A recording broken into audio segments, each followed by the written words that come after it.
sister started playing softball when I was 5 years old. It seemed like we were always at the ballpark.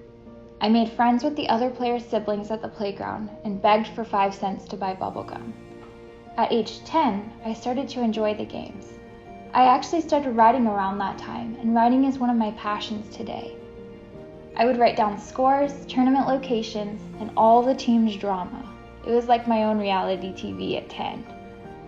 I guess it wasn't super normal to be so excited and invested in all of it, but it was all I knew. I didn't often hang out with friends on the weekends in middle school. I went to tournaments. I wasn't sad about it either.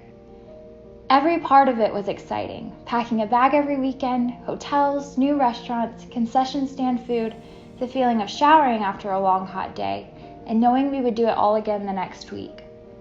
I'll never forget not wearing sunscreen one day at a tournament, and I got the worst sunburn of my life 2 weeks before 6th grade ended. By the end of 7th grade, I had had enough of school. Kids were gossiping and bullying me, and I couldn't wait to escape all of it in the summer and spend all of my time at softball tournaments. In 8th grade, I stayed up almost all night once to do a school project after a game because it was due the next day, and I couldn't miss the game. In high school, I actually made some good friends and discovered another passion of mine, theater.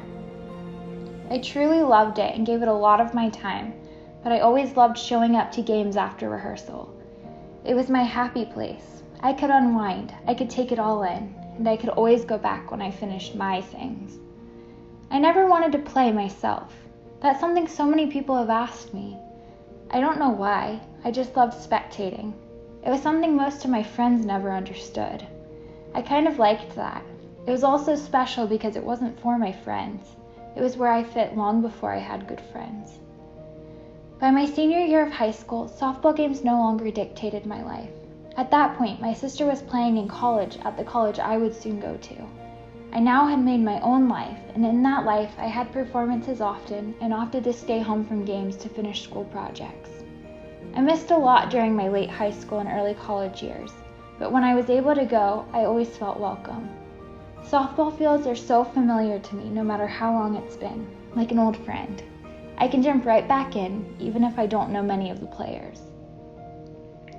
2 years ago, I watched as the team won the tournament that would send them to the Division II College Softball World Series, and I said in my congratulatory post, "So excited for her to go to the World Series, and so excited to be in Argo." She missed my high school graduation for the tournament, and I wasn't even mad. My sister gave her team's speech at the welcome dinner for the athletes at the World Series, and told the story of Jason and the Argonaut. Argonauts are her school's mascot. The saying was that they'd bring the golden fleece back to our town. Look it up, it's a great story. I loved that she was the one who came up with the idea and shared it with all the athletes. She was actually their greatest cheerleader. This year, the team went again to the World Series. I missed a lot of games this season, but I tried to go to every game in the postseason leading up to the World Series. I knew that any game could be the last one, and I couldn't possibly miss her last softball game ever. I cheered so loud and learned all the players' names in only a few games, and had so much fun watching them win game after game. I went to the airport with my grandma at 7 a.m. to see the team off to Denver, and I was also there with my family when they came home. My sister gave her speech about the Golden Fleece again, and although they didn't bring it home, we were still so proud. Of course I cried when the last game finished. I didn't know how to process 15 years of my life in a moment, so I made this video to look back on. Some of my favorite memories in my life to this day include spring evenings at golden hour spent at the ballpark with a cool breeze, the smell of clay and concessions, and team cheers in the background. I knew that the end would come one day. Now I only wish that I had gone to more games. I think of the times I stayed home or put silly things like school first, lol. But even now, I know that softball fields will always feel like home. I wouldn't change the role softball has had in my life for anything.